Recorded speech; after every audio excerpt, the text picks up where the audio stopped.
Dear children, today we are going to study Challenges to Democracy, Chapter 8 from the Book of Political Science, Class 10. This chapter basically will conclude all that you have learned in Class 9 and Class 10 Civics. The chapter will also provide some suggestions through which you can approach the questions of democratic politics, such as what are the challenges that democracy faces, what can be done to reform democratic politics, how can democracy become more democratic in its practices and outcomes. Also, the chapter will help you to think on your own and come up with your own reading of the challenges and your own definition of democracy. So let us think something about the challenges of democracy today. A challenge is a difficulty that carries within it an opportunity for progress. Different countries face different kinds of challenges. At least 1/4 of the globe is still not under a democratic government. These countries foundational challenges of making the transition to democracy and then instituting a democratic government. Most of the established democracies face the challenge of expansion. This involves applying the basic principles of democratic government across all the regions, different social groups and various institutions. This also means that less and less decisions should remain outside the arena of democratic control. Countries like India and the US face this challenge. Now, deepening of democracy is another kind of challenge faced by every democracy in one form or the another. This involves strengthening of the institutions and practices of democracy.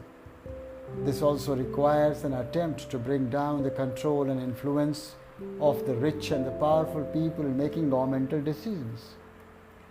Now, when you think about political reforms, all the suggestions or proposals about overcoming various challenges to democracy, we call it democracy reform or political reform. So there are certain guidelines, that can help you in devising ways and means for political reforms in India. Now let us see these guidelines one by one. The first guideline is that law has an important role to play in political reform. Carefully devised changes in law can help to discourage wrong political practices and encourage good ones. But legal constitutional changes by themselves cannot overcome challenges to democracy. Democratic reforms are to be carried out mainly by political activists. Some of the parties, movements and politically conscious citizens also help bringing reforms in democracy. Number 2 guideline is that the best laws are those which empower people to carry out democratic reforms.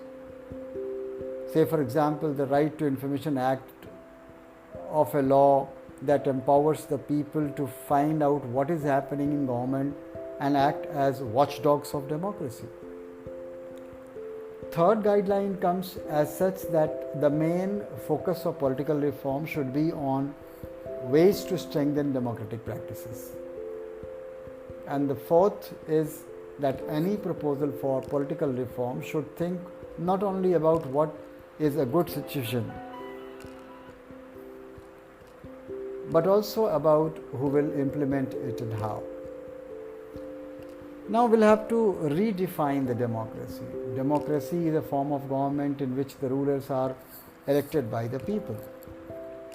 The rulers elected by the people must take all the major decisions. Elections must offer a choice and fair opportunity to the people to change the current rulers.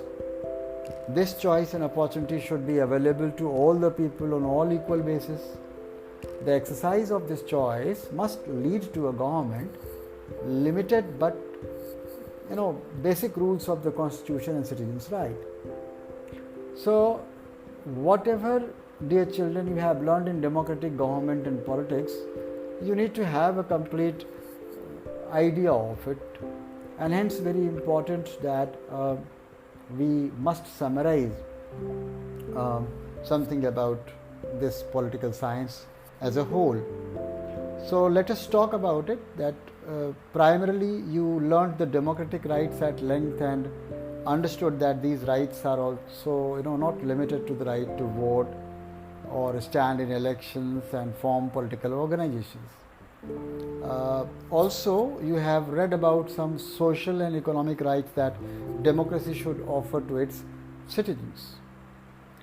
Further, you got to know that power sharing is the spirit of democracy and how power sharing between governments and social groups is necessary in a democracy. You also saw how democracy cannot be the brute rule of the majority and how a respect for the minority voice is necessary for democracy. Later, you also came to know how eliminating discrimination based on caste, religion and gender is important in a democracy. And finally, in this chapter that we are discussing just now, you have got to know about the outcomes of democracy.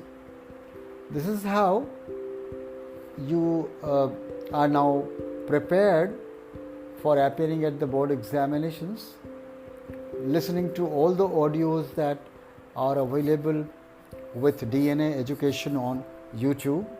Stay tuned and get yourself pepped up for the preparations.